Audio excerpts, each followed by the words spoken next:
how do I go about addressing someone that is living a transgender lifestyle? Do I use them by their preferred pronouns? What's your take on that? Yeah, that's a big one. That question opens up a whole new side of the conversation. In part 1, Jade shared her story and asked what it really means to love people without losing the truth. And in this episode, we go even deeper.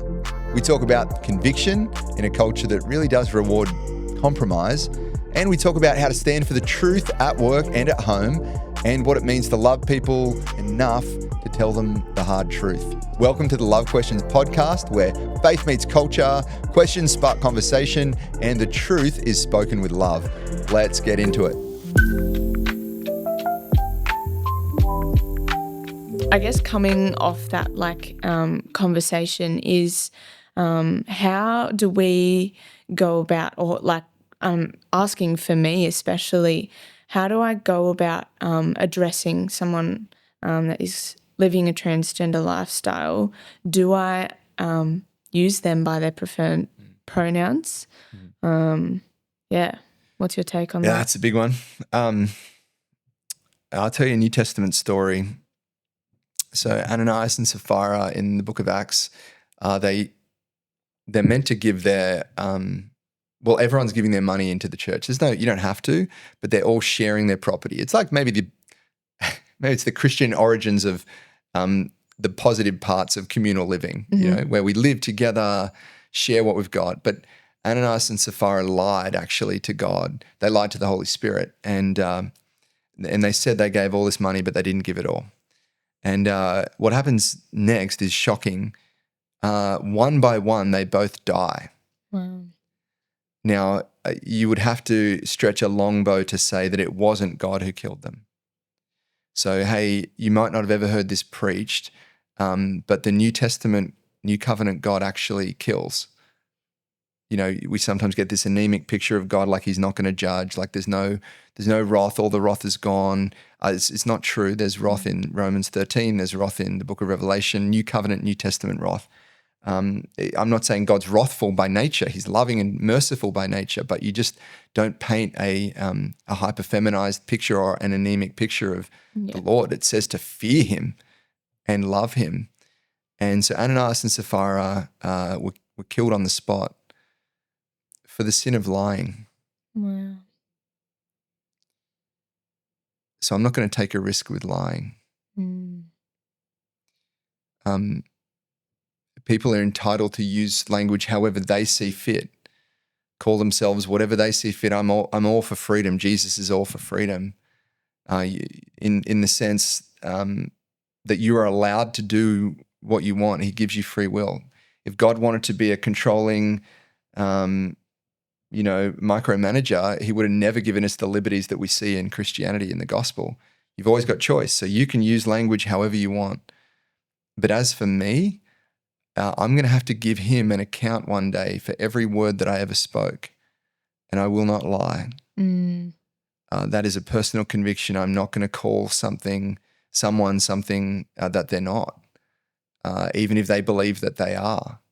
I'm going to champion their right to call themselves whatever they want, but I will never dive into that myself. I will never lie just because you want to, or because you call it something different. You could call it something different, but I don't. Me personally, my convictions are really clear. I think it was a great Christian thinker, maybe it was Chesterton or Lewis, I can't remember, but he said, tolerance is the virtue of those without conviction. And I've got conviction, so I'm not tolerant of my own language being used to lie. Now, how does that go down with someone? How is that received? Well, I'm sure some people might feel hurt by that. Yeah. And that's not my intention. I don't want people to feel hurt by that. I would deliver my own language in the softest, gentlest way I know possible, realizing there's a human here. But the truth is, I actually think it's me telling the truth is the most helpful thing to help somebody else. I mean, the commonly used example, this is so well spoken now, people are hearing this all the time, but if you came to me, Jade, and you said I'm fat, and you were like BMI of 15 and you're a skinny anorexic and you're like, I'm fat, well, you might feel that, but me telling you that you are doesn't help you. Yeah. That actually perpetuates harm. Me sitting down with someone and saying, hey, listen, darling, I know people have said things and you've been hearing things and there's all sorts of pain and confusion. I want to let you know Jesus feels that. He loves you in the midst of this. He wants you. But darling, he made you a beautiful girl. That's who you are. You are precious to him. You don't need to change that. You are welcomed as you are. I know you might feel different. We can work through that stuff with you. But you are a precious daughter and he loves you and he made you good. You're not a mistake. Actually, I mean, this is so typical of deception. Actually, do you see how cruel it is to tell someone they need to be different to who they are to be welcomed?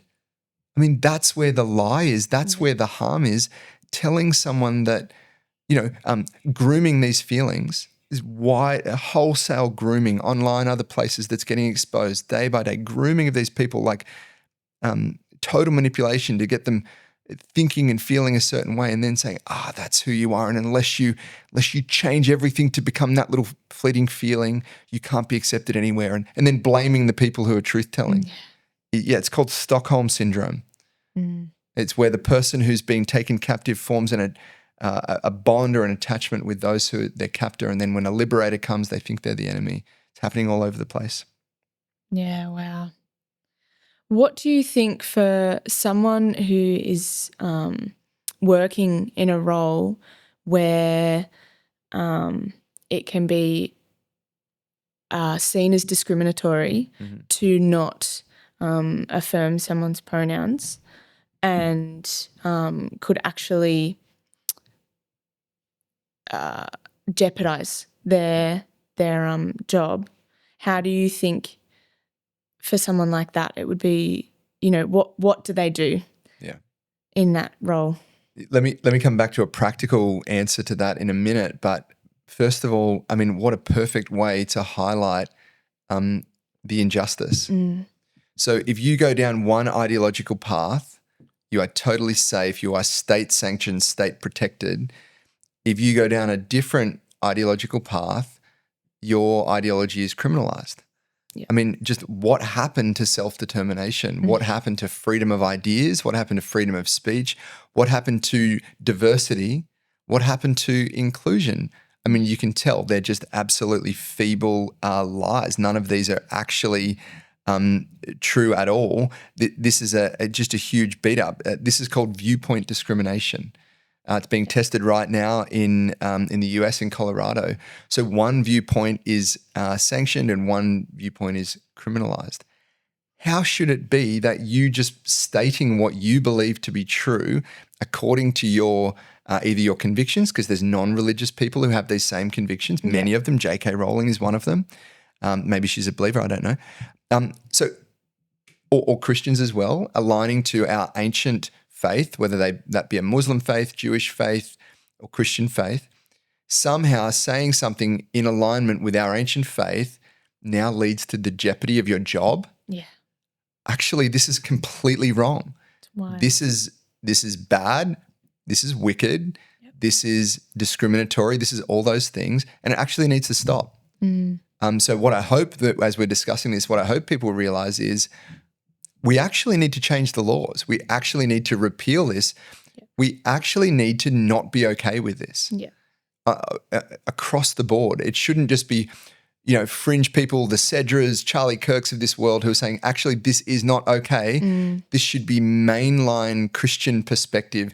It's not okay that it's been made illegal or it would jeopardize my career to state what I believe in a kind and gentle way. There's no room for bigotry. There's no room for saying, you have to believe this, you're rah, rah, rah. But there is room for saying, according to my beliefs, I think that you're this, and I'm going to use language in keeping with my own thinking. If that's okay, thank you very much. Yeah. And we have to call out the infringement on language, which is actually, Jordan Peterson says, it's an infringement of how we think. It's the state telling you how you have to think. Yeah. That's worse than communism. Well, on par with communism. So it's got to stop. Practically, you got to figure out what you're willing to lose. For me, I'm in an easy situation. I'm not going to lose much, but I do know people in this sphere. But I think there's a way of political action at the grassroots level.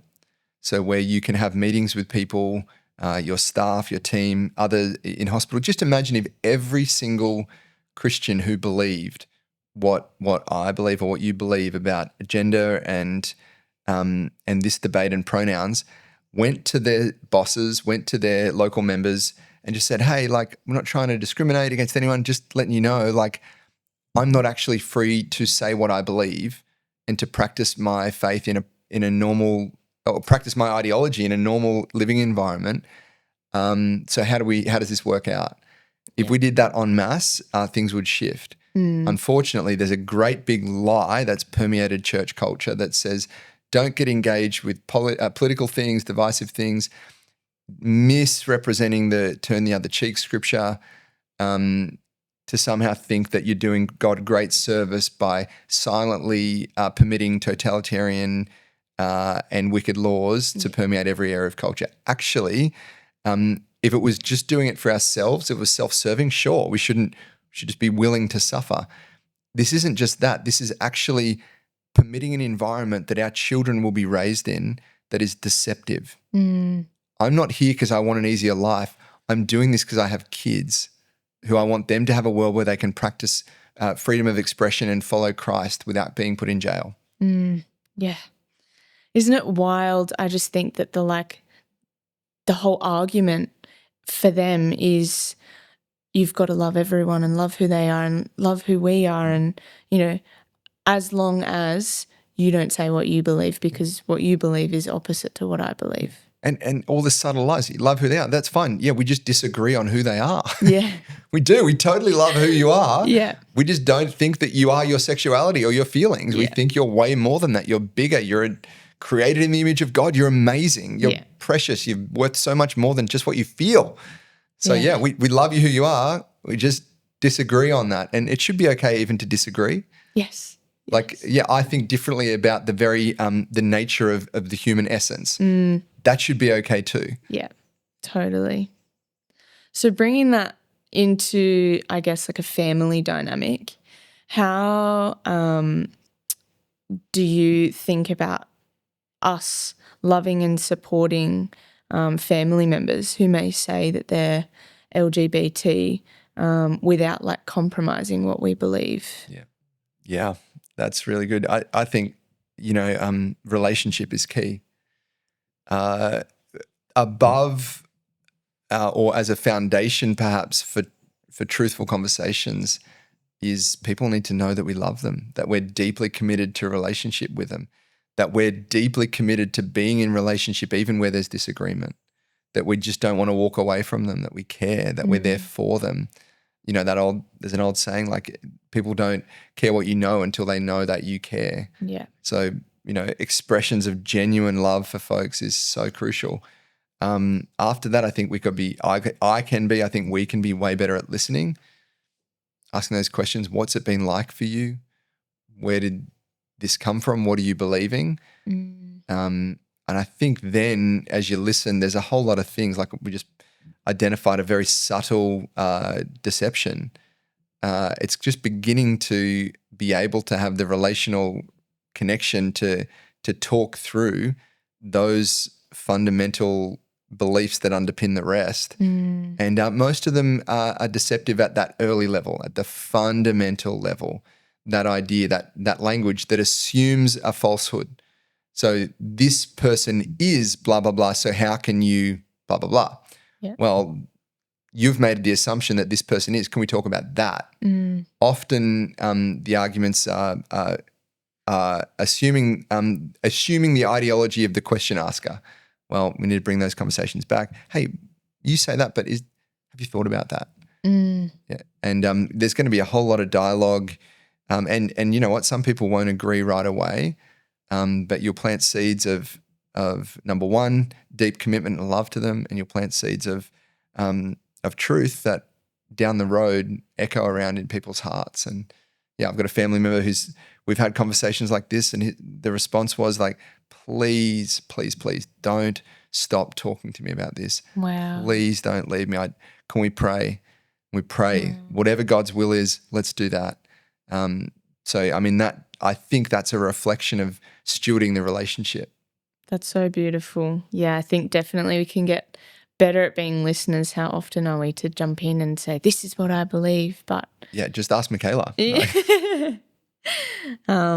But I guess like bringing it back to what I said earlier, like all I wanted to do was just share how I was feeling in, with what I was struggling and have people come into that and help me.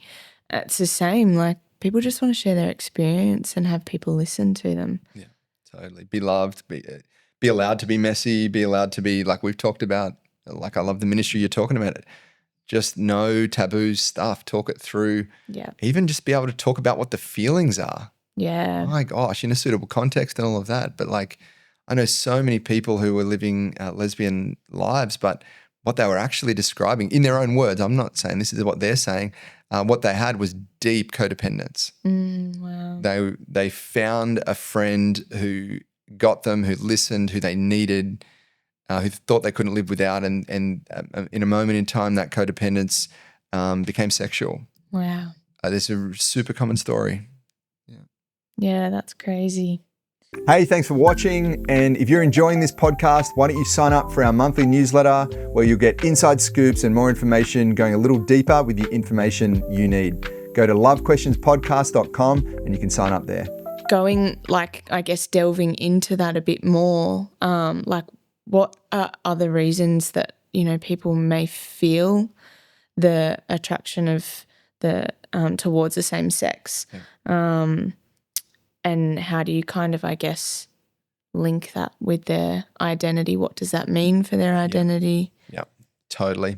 Huge question. Such a great question. I think most people that I've spoken to never didn't wake up one morning and go, hey, I want to be gay today because it'll make my life so much easier. Of course not. It adds complications in most cultures. Maybe not so much nowadays. Maybe there's reverse cultural pressures that make LGBT more appealing in some ways because you get this celebration and you've got you're in a minority group now. Congratulations. You can have that. You can win that race to be the most offended, victimized group and therefore you got political power.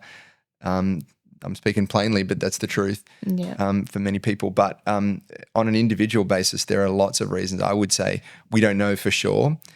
Here's what a question I would ask, not to you, but to anyone listening. With what percentage certainty do you say that that sexuality is hardwired? So is it fluid or is it hardwired? There's a crucial question to ask. And how certain are you of where it came from? Because the gay movement of the 80s and 90s relied on this. It needed to be true that homosexuality was immutable. It was the only way it could get ingrained into law as a immutable human right. So that was very important. Born that way became a very, very important mantra. But the truth is, sexuality is fluid. The majority of people who end up in homosexual relationships came through a period of bisexuality. There are countless reports of people changing their affections, which could either be towards the same sex or towards the opposite sex. Very common. So it's evident that it's fluid. I think the trans movement and the queer movement is very strong on that. Yeah. I mean, come on, guys. If your sex is fluid, your gender is fluid, surely your affections could be fluid. Mm-hmm. But of course, that would argue against the premise that born that way can never change. So I think we need to first of all just be humble to say not everyone, we don't know. There's lots of factors going on. No one has a clear answer. No one has a clear anthropology on where the feelings, maybe it's not anthropology, but a clear understanding of where the feelings come from. Mm-hmm. But here's what I've seen, and here's what many friends who come from psychiatry, from areas of medicine, and of course from pastoral ministry describe. There's several factors. The big one is spiritual. Mm-hmm. Many people describe possession, demonic possession. as a part of their, maybe not exclusively relating to LGBT feelings, but absolutely part of their life of sin, contributing to ungodly or unbiblical sexual behaviors and attractions, not limited to LGBT, but including LGBT. And of course, there's often drugs and other things, new age spirituality and practices involved, really common. I had a friend who was heavily engaged in witchcraft, and she said one of their primary aims was to get wholesale endorsement of new age spirituality and LGBT identification and trans surgery as the major goal of the witchcraft. So very real, the spiritual elements. Then there's the relational elements, sort of the childhood stuff. This is really sensitive for a lot of people, but there's a really common picture of people who describe an emotionally absent father, perhaps even an overbearing mother, or both, contributing to some sense of trauma, complex trauma, and in that trauma, a relational yearning for something that was missing or for something that was unhealthy. And in that place of yearning and something missing, people finding a temporary solution to that missing part through a sexual outlet. Really common. We talked about how you can shortcut your way to feeling a bit better in a bleak spot by sexual things, and it's very common today. You just picture anyone with, I hate to say it, but it's what we're talking about before with daddy issues, where Christian men have failed, or men just generally have failed to be great dads and great husbands, and things are missing in kids. And when that's missing, people look to other things to fill the void. Quite often that's sexual. That's a shortcut. So there's the spiritual stuff, whether it's possession or just the influence of the evil one. There's relational wounds, and there's absolutely complex or significant trauma. People describe a sexual abuse or complex trauma where it wasn't abuse, but there was a perceived something that happened with a parent, with a loved one, with an older peer. Something happened that triggered a trauma event, and sexual relationships were somehow mixed into the picture, and people came out of that with a degree of confusion, and that's really common. The other thing I would say nowadays, unfortunately, you need to look at social contagion. Yeah. So we've seen that female to male transgenderism presents as a social contagion. So it peaks in certain areas and it peaks in certain demographics. I personally think, we've talked about this a fair bit, I personally think it's related to the trauma of a pornified culture. So you just think of all these factors. I'm going through adolescence as a female, which is really, really difficult, I'm told. You've got to come to grips with menstruation. You've got to come to grips with a hormone roller coaster. You've got to come to grips with the big feels and all of that. And then someone presents you with the option of tapping out of puberty, and you're like, well, hey, this is so painful. Why wouldn't I? Mixed with that, there's widespread exposure to violent pornography. So the images that people are shown are traumatic, causing complex trauma and other trauma of male to female violence in pornography, thinking, well, if that's what a heterosexual woman is, why would I want that?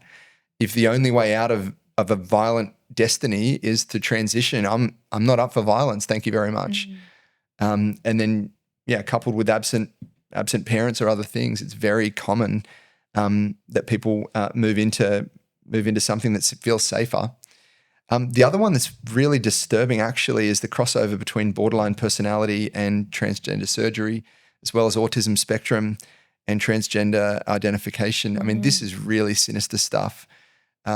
People might go to a psychologist, psychiatrist for any range of things, might go to a school counselor for any range of things, and they're coming out of that counseling session with a trans label. Wow. This is deep and dark and very real. This is the stated goal of much of the queer research in the academic literature. So unfortunately, at the level of government and education, people are saying, well, you don't have evidence that people leave LGBT, but we've got loads of evidence that, that if you don't trans someone, they'll suicide. Well, actually, the evidence was false and misleading, has been debunked as being academically false. Much of the research conducted for sexual liberation of children was based on the research of Alfred Kinsey, who was a pedophile, who conducted orgasm experiments on 11-year-olds. So this is the research informing the World Health Organization, informing government and policy. And as Christians, we need to be eyes wide open. There is an intentional government-endorsed child grooming practice that's getting exposed, but don't be naive to this. And this is contributing, maybe not the only reason, but it's contributing to the rise in trans identification. Well, actually, recently we're seeing a fall in trans identification, but it's a big part of it. There's all sorts of theories about the potential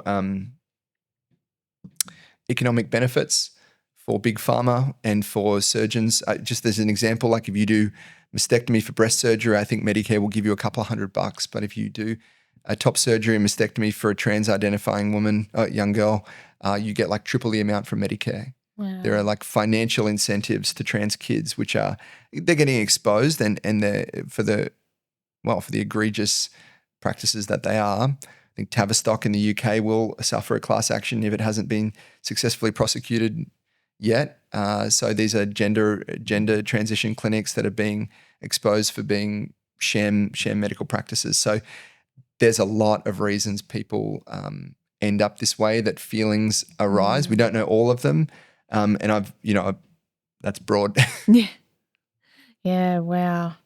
There's just like so many different ways that the enemy can just totally switch what people's experiences into something that, isn't that crazy? And to come back to this idea, people might want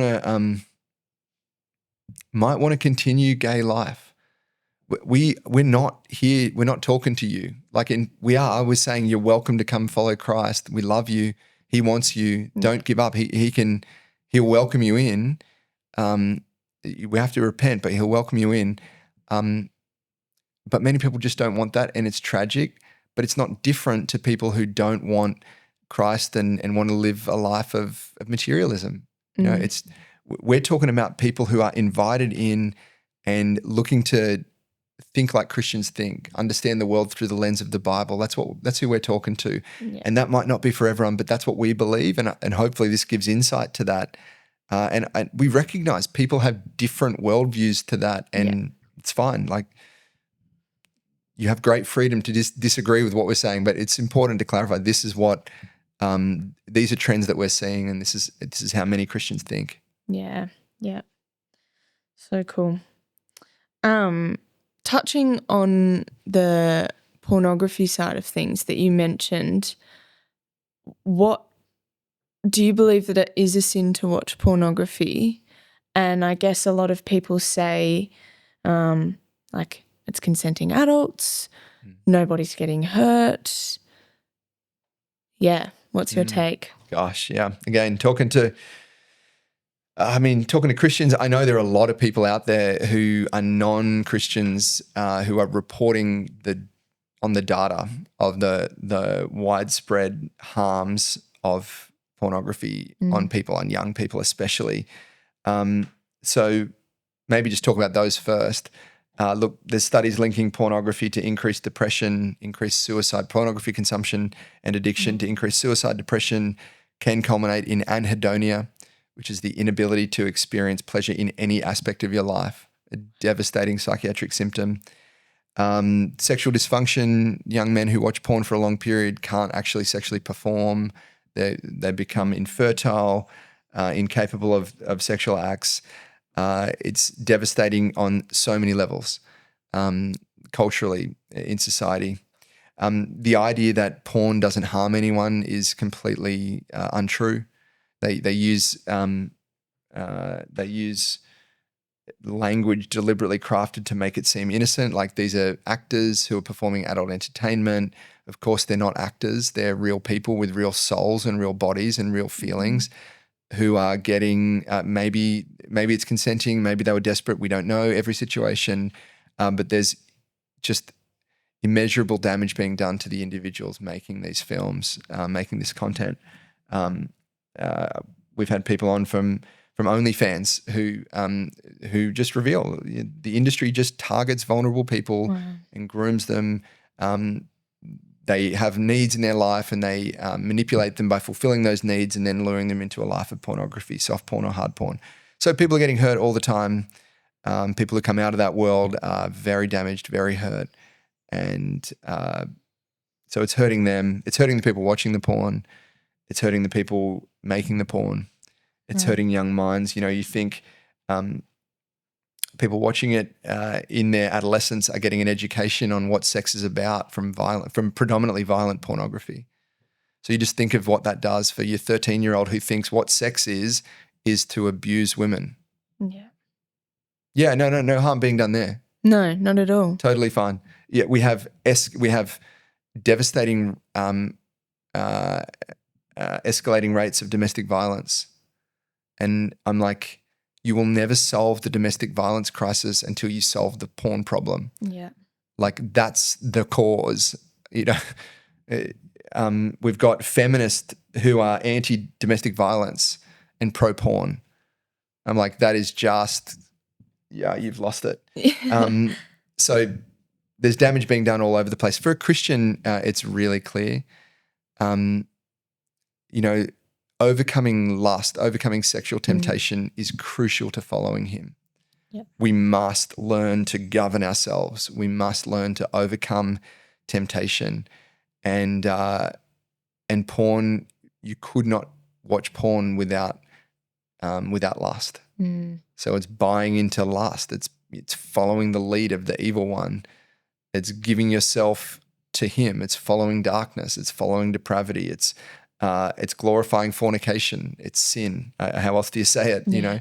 And it's not just sin that will impact you in the moment. It's sin that will form your view of how you one day need to relate to a real woman, which I think is the most devastating part. Yeah. I think so many young Christian women it's not just young women marrying men. It's the other way around too nowadays. But find themselves married to an individual who is Christian, who was raised watching porn, and it's just incompatible with marriage. Yeah. The expectations, the secrecy, the exploitative nature of porn. It's just so inherently selfish. Like you blob of a woman are there, or whatever, the guy, whatever, but you're there to satisfy my urges. That's what you exist for. Christian love is about, I'm here to serve and love you. Mm-hmm. I'm here to pour my life out for you. I'm here to restrain my wants and needs so I can better serve you. Yeah. That's love. So if you groom your thinking towards self-centered self-gratification, how are you ever going to live like a godly, self-sacrificing human? Yeah, wow. Yeah. So it's obviously a major issue, no judgment for people who are in it, but don't make peace with it. Don't make friends with it. Don't give up on getting out. Totally. And God will help you out. Yeah, totally. Okay, so there's more to come. In the next episode, Jade and I talk about the things most people struggle with but really don't want to say out loud. Purity, temptation, and what love really looks like when the world keeps offering something fake. It's a conversation about the heart, and I promise it's worth listening to.